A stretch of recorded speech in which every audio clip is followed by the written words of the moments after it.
Ya Ali Madad. Otherwise, Rai Abu Ali Missionary, wise number 514. 9th of December 1990, wise in Sultanabad of Karachi.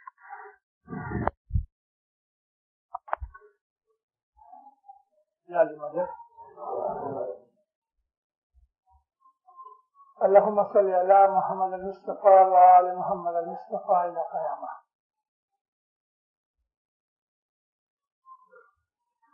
في شمس میں ایک جنان لکھا ہے جو عبادت کے اوپر ہے، اور آج میں آپ کو وہ جنان سناتا ہوں. عبدو جگت جھول سنتوش پاتر کرو، ان جنڈا کرو وچار،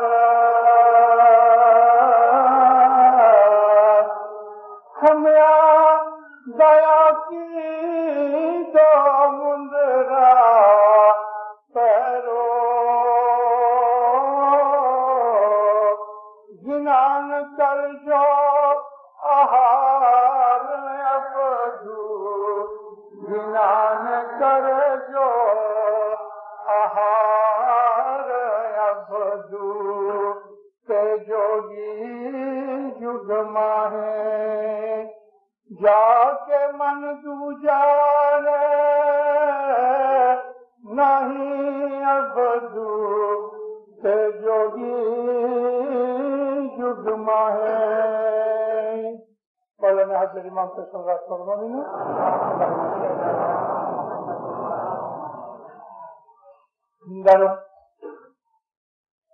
عربی زبان کے اندر جو عابد کا لفظ ہے،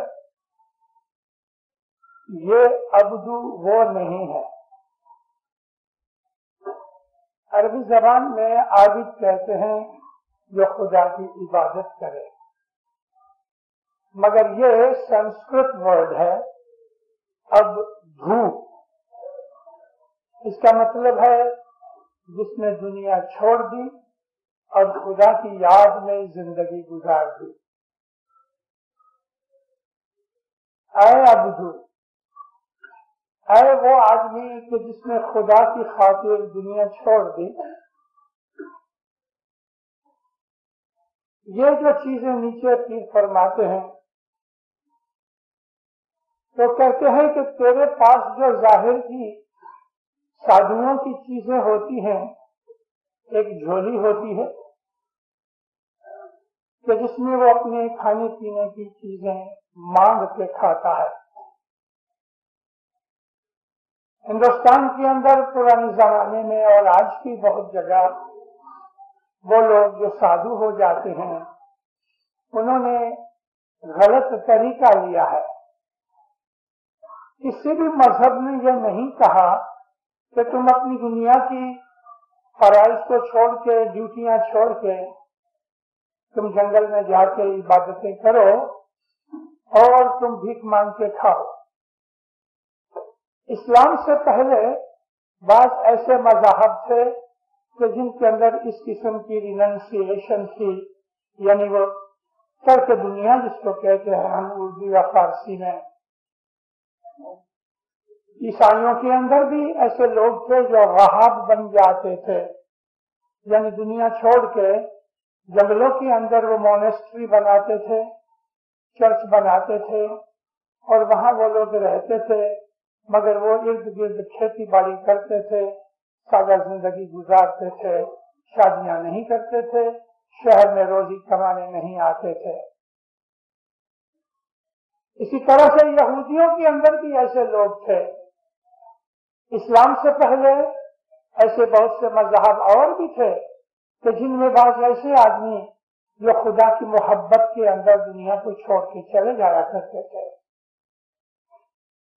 میں دیکھتا ہوں تو اسلام کی ہسٹری میں بھی ہم کو بعض ایسے آدمی نظر آتے ہیں. کل ہی میں نے ایک جگہ اپنی آواز میں ذکر کیا کہ حضرت